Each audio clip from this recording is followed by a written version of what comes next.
Hi hello అండి, welcome back to my channel. నేను ఇవాళ తెచ్చేసాను క్యాప్సికమ్ రెసిపీ మీ అందరి కోసం. ఈజీ వేలో ఎలా ప్రిపేర్ చేసుకోవాలో చూపిస్తాను రండి. నేను ఇక్కడ ఒక కడాయిలో ఆయిల్ తీసుకొని అది బాగా వేడెక్కాక క్యాప్సికమ్ వేసుకున్నాను, చిన్న చిన్నగా కట్ చేసుకొని. ఈ రెసిపీ ఈజీ ప్రాసెస్లో చూపిస్తున్నానండి, త్వరగా అయిపోతుంది, ఒక 5 మినిట్స్లో అయిపోతుంది. ఇందులో నేను యాడ్ చేసుకున్నాను పసుపు, సాల్ట్. ఇది మంచిగా స్టిర్ చేసుకోవాలి, మనం కదుపుకోవాలి. ఇది మొత్తం ఇలా కలిపేశాక చూసుకోవాలి, ఒకసారి కుక్ అయిందో లేదో చూసుకోవాలి.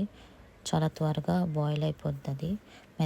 కొంచెం మెత్తపడ్డాక ఈ క్యూమెన్ పౌడర్ ఉంది కదా, coriander powder, cumene powder, garam masala, ఇవి ఒక్కొక్కటిగా యాడ్ చేసుకోవాలి. ఇది ఏదైతే పౌడర్ నేను వేస్తున్నానో ఇది మాత్రం నా హోమ్ మేడ్ పౌడర్ అండి, నా ఓన్ రెసిపీ.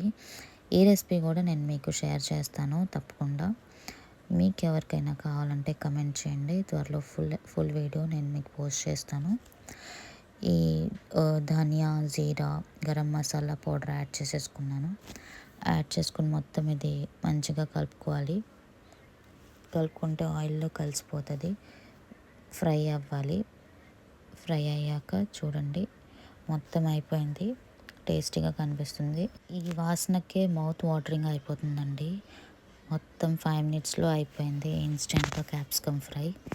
ఇది మేము కాజు లేదా కొరియాండర్తో గార్నిష్ చేసుకోవచ్చు. ఈ వీడియో మీకు నచ్చినట్లయితే do like, share and subscribe and bell ఐకాన్ని ప్రెస్ చేయండి. Thank you, bye.